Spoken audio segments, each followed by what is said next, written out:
Pirineoen aldeetan lan mugikortasuna sustatzeko asmoz jaio zen proiektu bat ezagutuko dugu orain, Translanekin proiektuak.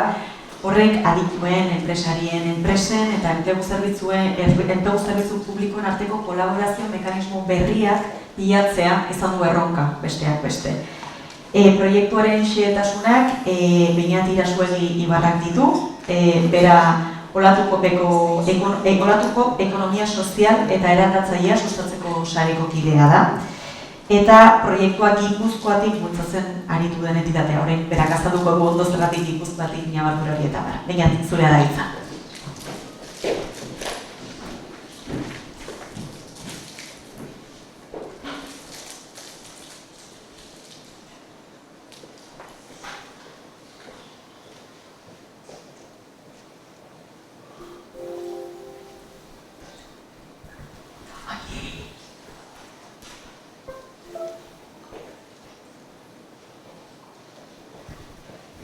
Mi esker gonbidapenagatik, plazerra da euskeraz, holako gai buruz hitz egiteko foroa izatea, askotan ez delako errexean, ez eta guk gure elkartetik, Olatuko elkartetik, gure jardun osoa euskeraz egiten dugu, han eta hemen gabiltzanean esfortzu bereziak egin behar izaten ditugu euskeraz aritzeko. Ni Beñat Irasuegi Ibarra naiz, berez nire kooperatiba Talaioz kooperatiba da, kooperatiba informatikoa, numerikoa, baino Olatuko elkartean parte hartzen dugu. Olatuko berez da ekonomia sozial eraldatzaileko elkarte bat, enpresa elkarte bat, kooperatibismoa sustatzen duena eta berez bere izaera mugazgaindikoa duena. Euskal Herri mailan lan egiten duelako, naiz eta banaketa administratiboak hori juridikoki horrela izan dadin egiteko arazoak ere suposatzen dizkigun. Bide horretan, Olatuko bezala, aipatu duen bezala, Gipuzkoatik Translanekin proiektuan parte hartu genuen. Translanekin proiektua Poktefa finantziazio bidez sustatutako proiektu bat izan zen, Poktefa epe batean garatu genuen eta gero horrek emaitza bat eman du eta asmoa da emaitza hori azaltzea dagoenarekin eta gero horrek suposatu dituen erronka berriei edo ondorioei pixkat partetxo bat eskaintzea.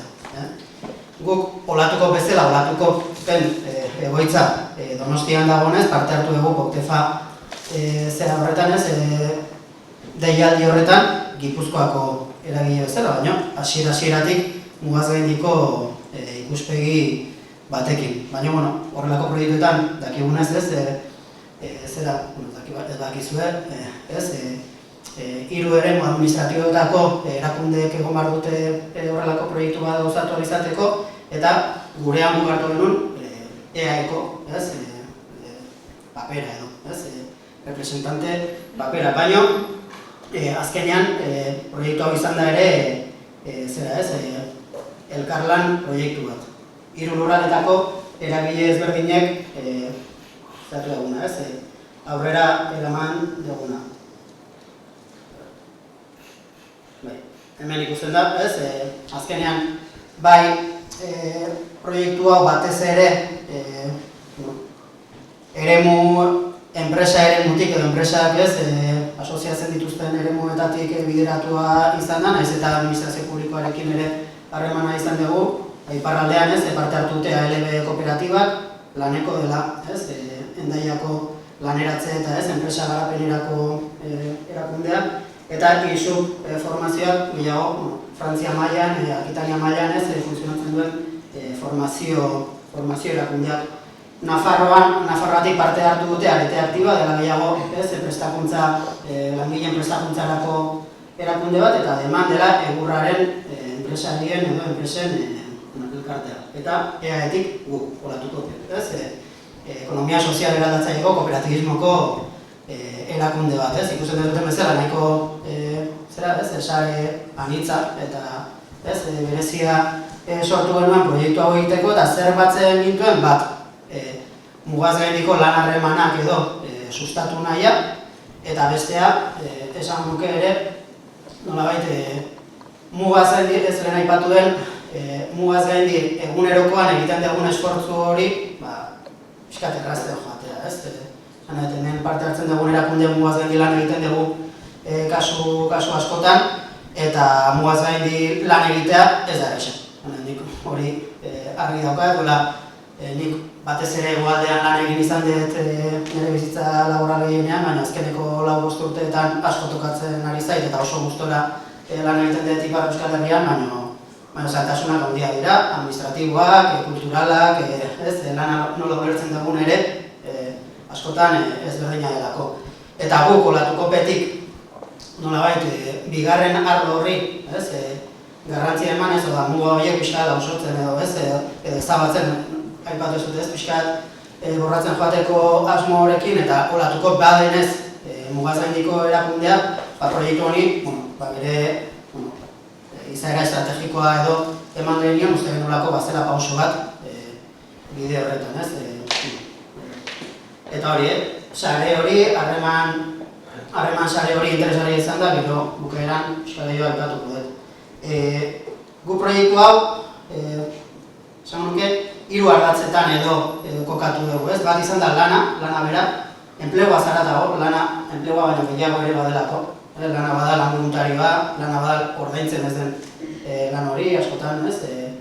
Ekonomia feministak ere reklamatzen duen aitortza, ez? Ordaintzen ez den lan guzti horrena. Guretzat lana hori da, eta guk proiektu honetan txertatu nahi izan duguna, olatuko petik justu da lanaren ikuspegi zabalago hori. Lana ez enplegu gutxi bezala, bezik eta lana, gure beharrak eta mugaz gaindi ditugun beharrei erantzuteko egin beharren jarduna. Hori da lana guretzat eta garrantzia handia eman diogu nolait ekonomia sozialak berez baduen ikuspegi hori proiektu honetan ere txertatzea. Beste ardatz garrantzitsu bat izan da muga bera, muga hori lausotzea, ezabatzea. Horregatik ere proiektuari eman genionean izaera geografikoa aipatuen bezala ez gutxoera 20 kilometro ez mugatik 20 kilometrotarako eremu batean edo kokatu genuen benetako jarduna, uste dugulako hor historian zehar, Euskal Herriako historian zehar, egon dela lanerako eta ekonomiarako eta harreman sozialetarako ohitura handia, baino, esango nuke, mugaz gaindi baliabideak eta pasatzea erresagoa den garaietan, muga hori gogorragoa egin dela batez ere harreman sozial eta laneko harremanetarako, Zergatik, badaude ikerketak, ez dut esan, traslanekin oinarria aipatu den enpleo proiektua izan zen, hortik hartutako diagnostikotik eta ondori horietatik garatutako proiektua izan zen, proiektuan jaso dugu ere, bertako informazioa eta diagnosi hori izan da ere, eraman gaituena, hainbat tresna proposatzea, diagnosia oso ondo dago, irakurtzea gomendatzen da, baina nik adiez nire familia ni errenteriakoa naiz, errenteria 20 kilometro baina gutxiago dago, 15 kilometrotara, eta gure familian historikoki askoz harreman gehiago egon da Ipar Euskal Herriarekin gaur egun daukaguna baino, nire ama berak, Getarin egin zuen lana neskame, gero Parisen eta horrelako beharragatik egiten zen lan asko zegoen garai batean, baina harreman naturalak ere, harreman ekonomiko naturalak ere bazten, eta nik uste hori gure generazioan adidez askoz apalago edo zailagoa ikusten dut. Horri ere aurre egin nahi izan dugu, eta 3. ardatza proiektuarena izan da elkarlanarena. Hemen ikusten den elkarlan hori, baino hortik karatago ere elkarlan sare horiek zabaltzen joateran. Eta gero amaieran, detailetxo batzuk emango ditut horren inguruan, ikuste emaitzaren parte interesgarrienetako bat elkarlan horren ondorioak edo izan direlako. Webunean daukaztute, traslanekin.eu, informazio pila bat dago, esaten dizuet, egin dugulako jasoketa bat denago ere, eremu honetan egin dien lanena, ikerketena, guzti hori webunean jasota dago, zergatik egiten denago ere jasota dago webunean, hemen ikusten dezute, webunea 3 hizkuntzetan dago, izan behar duen bestela gure ustez, kasu honetan. Baina gero ere, Proiektuaren beste ardatz bat izan da, diagnosi edo egoeraren analisi batetik ere tresna praktikoak eskaintzea, mugaz gaindi lana bilatu edo lana eskaintzeko erraztasun handiagoz. Egia da eta kontuan izan behar da, proiektu hau pandemiak asko baldintzatu zuela, proiektu honen bazitulako 3 zati, ez badia, nolai da, onaren jasoketa egin, 2, tresna digitalak sortu eta 3, tresna digital horiek eta ezagutza hori sozializatu. Sozializatzeko lan horretan, eragozpen handia izan zen, pandemiak lanerako oztopoak jarri zitulako, baina muga bera zeharkatzeko oztopoak jarri zizkigulako, eta horrek harrapatu zen justo gure planifikazioaren sozializaziorako parte horretan. Orduan, hala ere, tresna digitaletan eta lanketa oso zehatza eta nik uste oso interesgarria egin genuen. Izan da gainera lanketa bat digitalizazioa modu konstientean egina ere, askotan tresna digitalak izaten direlako tresna finalistak, hau daukagu eta hau erakutsi nahi dugu, komunikazio ikuspegi batetik egiten dien tresnak, guk digitalizazioari hemen emana izan diogu ere, koeraikuntza ikuspegi bat, hau da, guazen pentsatzea ze tresna digital behar ditugun, nola izan behar duten, eta guazen horri ere balore batzuk eskintzea. Tresna digitalak ere 3 hizkuntzetan egon behar duten, eta tresna digitalekin arazo bat dago. Zen tresna digital asko, adiez euskeraz ez daude. Gazteleraz eta frantsesez aurkitu ditzakegu, baina euskeraz aurkitzea tresna digitalak batzutan zaila, baina guk hasieratik proiektuari software librearen ardatza ere sartu diogu. Gure proiektu osoa software librean egina dago. Tresna guztia software librekoa dira, eta software librea dauka guztan bat, eta parte handi batean euskeratua dagoela, euskeraz daude, software libreko tresna oso potenteak, eta ez daude euskeratu ditzakegu.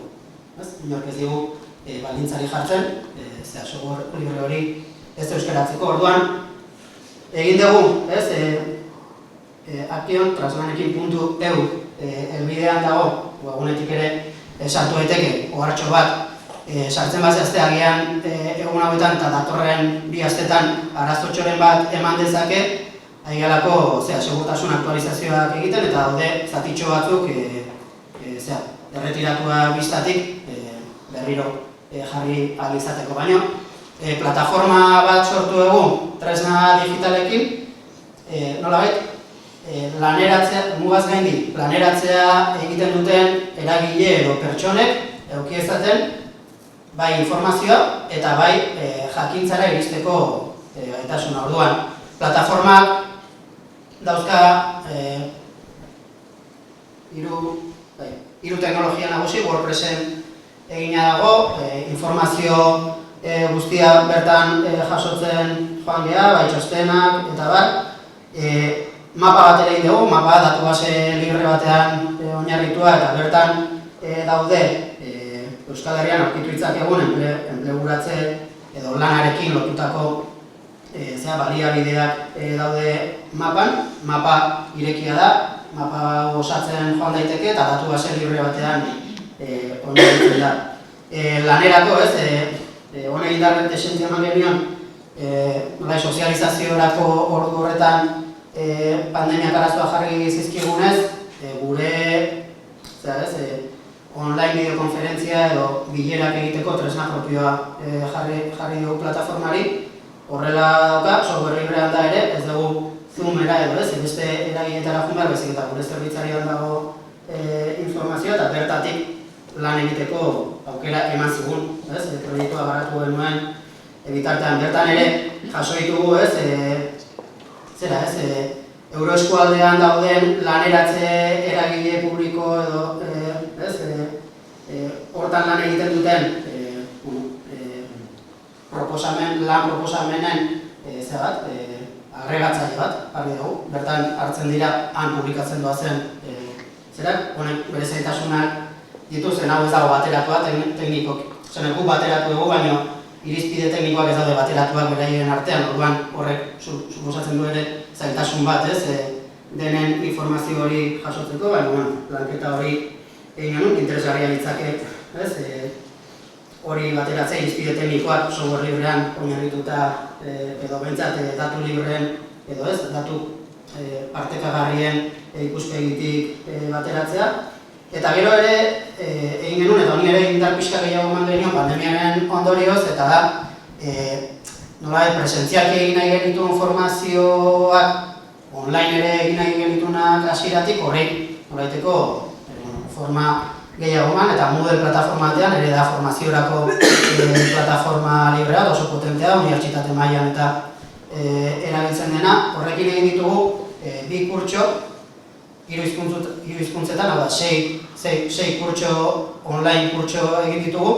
Bertatik nolabait, kompetentzia minimoak hartzeko bai langile batek edo bai zera ez, enplegua sustatzen ibiltzen den teknikari batek eduki ditzan informazioak eta informazio oinarrizkoak mugaz gaindiko mugimendu horiek edo ez, behar horiei erantzuteko. Eta hor dago eskuragarri ikusten duzute, sei ikastaro diak, berez diek bi ikastaro, baina biderriru. Horrek suposatzen duen erronkarekin eta aipatu da Eluiar, eta Eluiarren itzulpen gaitasun digitalen laguntzari gabe, askoz gehiago kostatuko zen proiektu hau.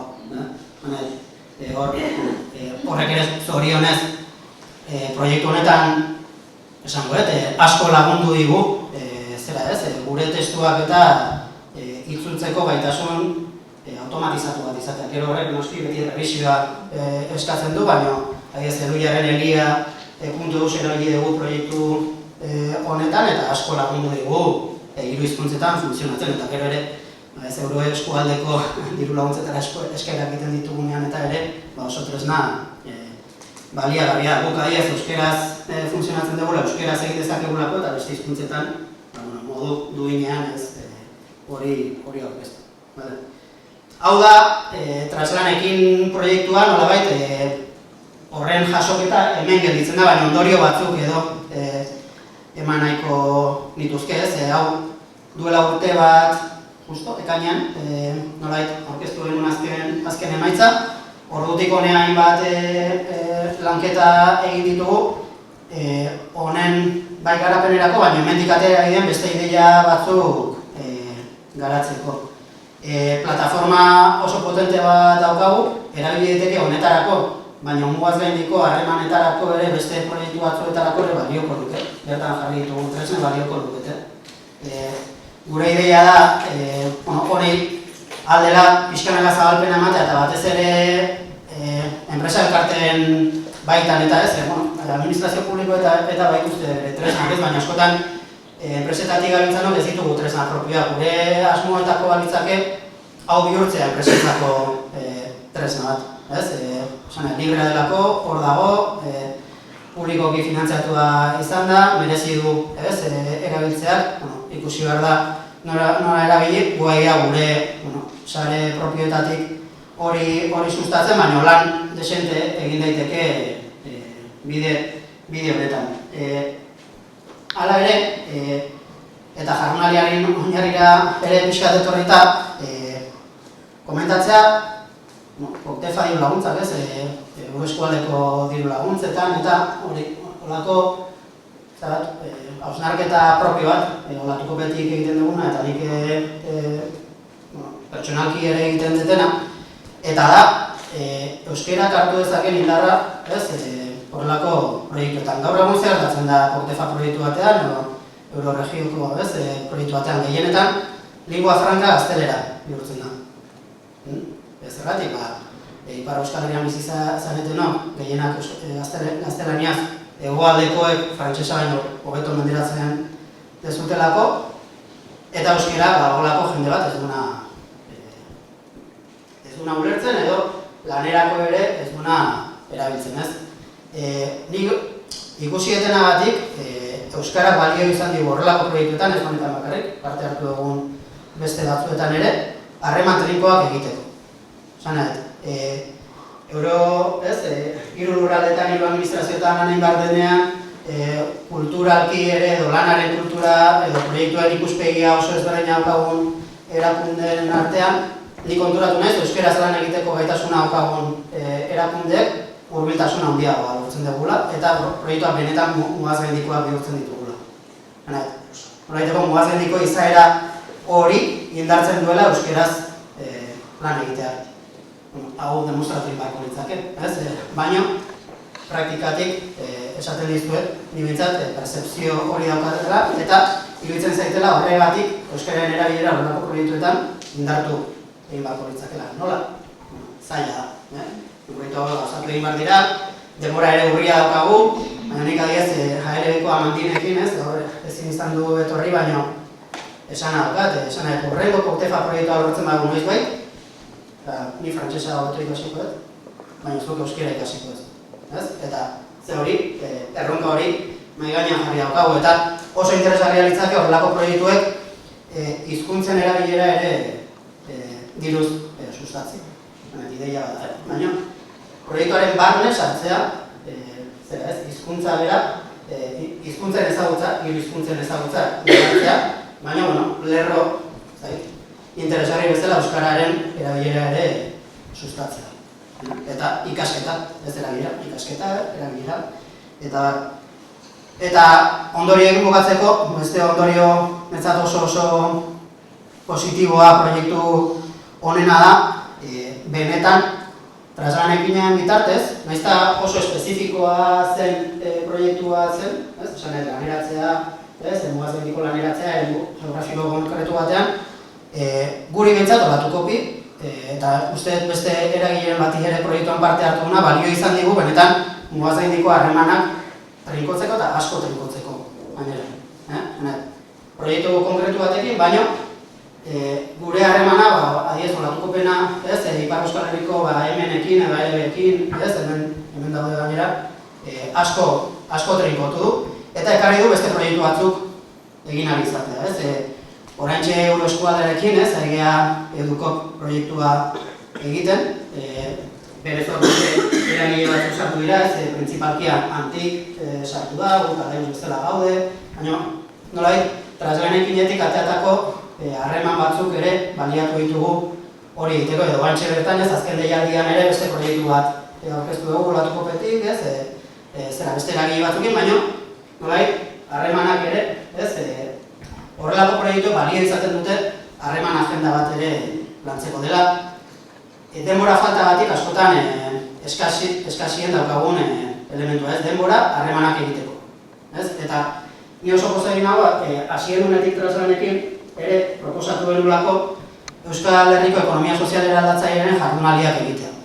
Lehenengoak endaian egin genituen eta horrengo biak Elizondon egin ditugu, 3 aldiz egin ditugu Euskal Herri mailako ekonomia sozialean eraldatzailean gabiltzen kooperatiben eta erakundeen topaketak eta 3etan nola eta horrela pausoak eman ditugu eta oso zaila diren harreman horiek gero eta garatuagoak ditugu, eta horietako emaitza bat eta ni oso pozik nagoena da ere, posible egin duela Ipar Euskal Herrian ere antolatzen hastea ekonomia sozial eraldatzaileko federazio bat, bertako hainbat enpresa eta eragile elkartzen ari dira, eta gainera elkarketa horrek garriko du olatukopekin eta hegoaldeko ekonomia sozial eraldatzaileekin ere hasieratik trinkotutako harreman bat. Juridikoki zaila dena, 3 eremu administratibotan zatituta gaudelako. Eta nola arraio elkartzen gara, 3 eremu administratiboetako kooperatibak adiez. Bat, eremu administratiboak ezberdina dira, baina lege kooperatiboak ere ezberdina dira lurralde bakoitzean. Nafarroan bat da, legea, EAen beste bat, eta Ipar Euskal Herrian Frantziakoa beste bat.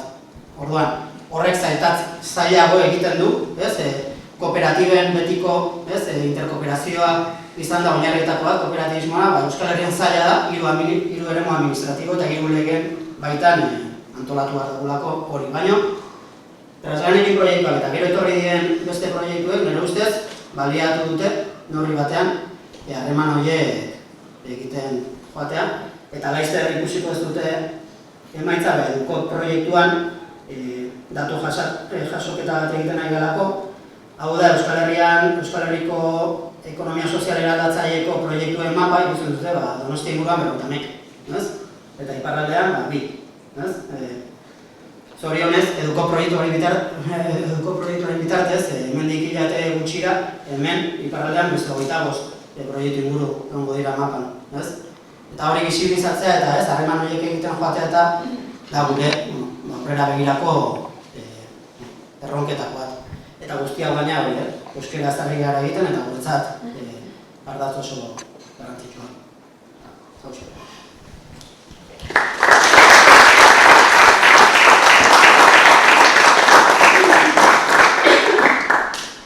Kaferako tartea hartu aurretik, lehen ere esan dugu ez galderak egiteko aukera emango genuela, baina Magiren kasuan salto egin dugu, eta, bueno, orain tartetxo bat irekin nahiko genuke, bai Magiri, bai Beñati galderaren bat egin nahiko bazteniote, egiteko pixka kafe hartu aurretik, eta bestela kafeera joango gara. Ez dakiz zalantzaren bat geratu den, bai, esan. Igual mikrofonoaz, bai. Bueno, gracias. Beñakentzako akaso? Bai. Bai, egunon. Eskerrik asko, lehenbizi.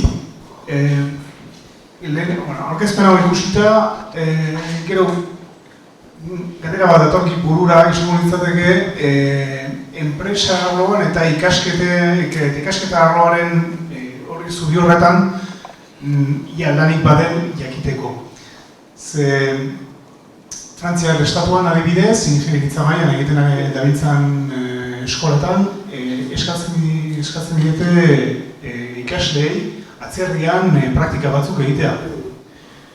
Eta batzuetan zaila izaten da ikasleientzat praktikak atzerrian egitea, batzuk aukera izaten dute hegoaldera egiteko, baina gero praktika horiek sarritan Frantziar estatuan ordainduak izaten dira, 6 hilabetekoak edo 2 hilabetez gaindikoak, ordainduak izan behar dira legez, eta horiek trabak ere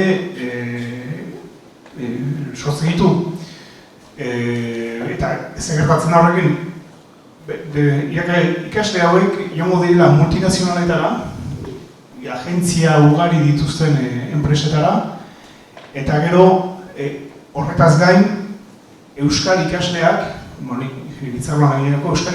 euskal ikasleak euskal territorioaren kanpo joango direla enpresa horien bila. Orduan, inguru horretan da lanik.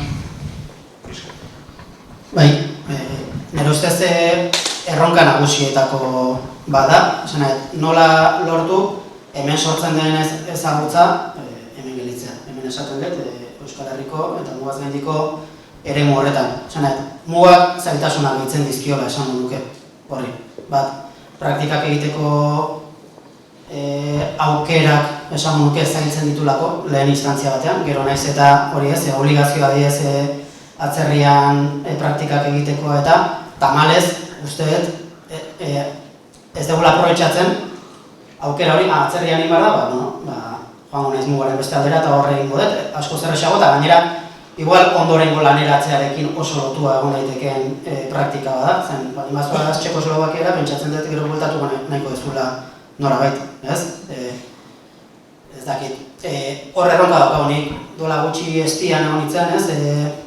Bilera bat egiten bertako ekinea zer egin genezakeen olatuko pen, ez dut esan, baina 60 enpresa daude momentu horretan, ez? Eta galdetzen ziaten eta praktikak egin izango liake estiatik, ez da? Bai, noski, baina ez daukagu ezer landuta horretarako.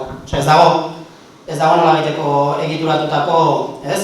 Praktikak egiteko edo mugaz gaindik praktika horiek egiteko, hori badaude gauzak, programak badaude, baina esan nahi guk enpresen ikuspegitik oso zaila egiten zaigu, badiez, estiakoei esatea bira. Urtero 3-4 ikasle estiakoak etorri daitezkegu aldean, guk baitu gurean ingenieritzak behar dituzten kooperatibak, etorri daitezke.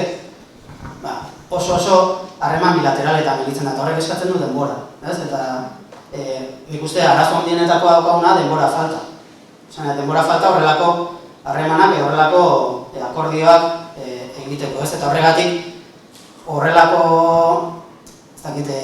kapa bat jarriko genu, ez? Bai digitalaren laguntzarekin, baina administrazioen laguntzarekin ere zera horiek errazteko eta guk enpresek iritsi ahal izateko praktika horiek egin nahi dituzten euskal ikasleetara eta asko lagunduko luke.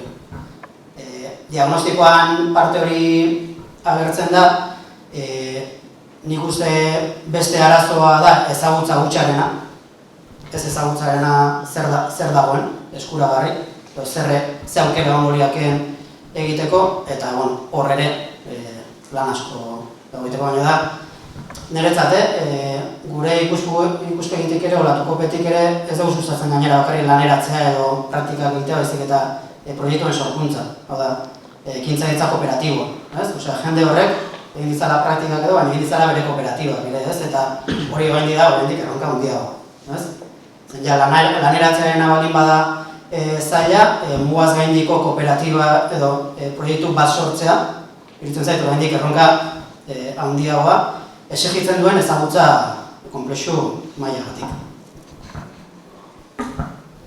Bestera, mota bereko erantzuna baina nik janen dut bat direla indarrak egiten ari direnak, poliki dira eta tipiak dira, hori esur da, baina guk bat ditugu adibide konkretuak, non ikasleak etortzen zaizkigun eta urtero gero joaten diren beste enpresa batzuetara.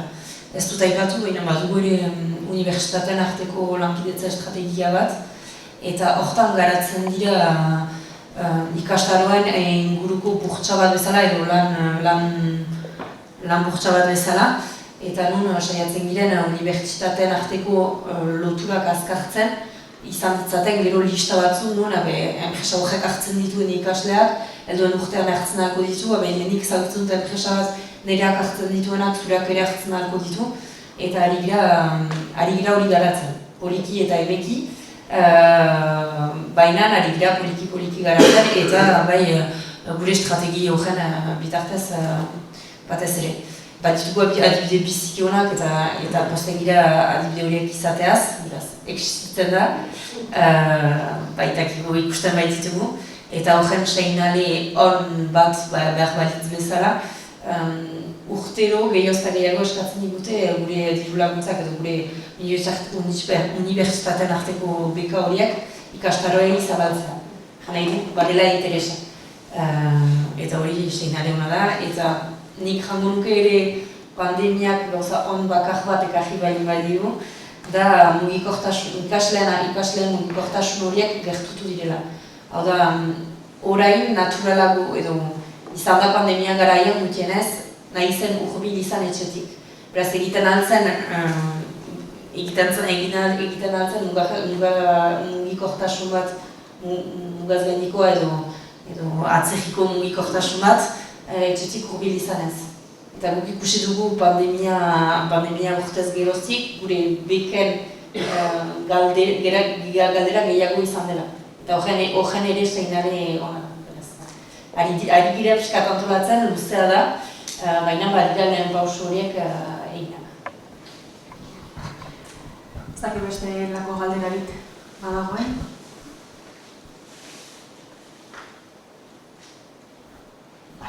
Momentuz ez, beraz, gero aurrera baderako balira ere aukerez dizakegu, kafe hartzera baz.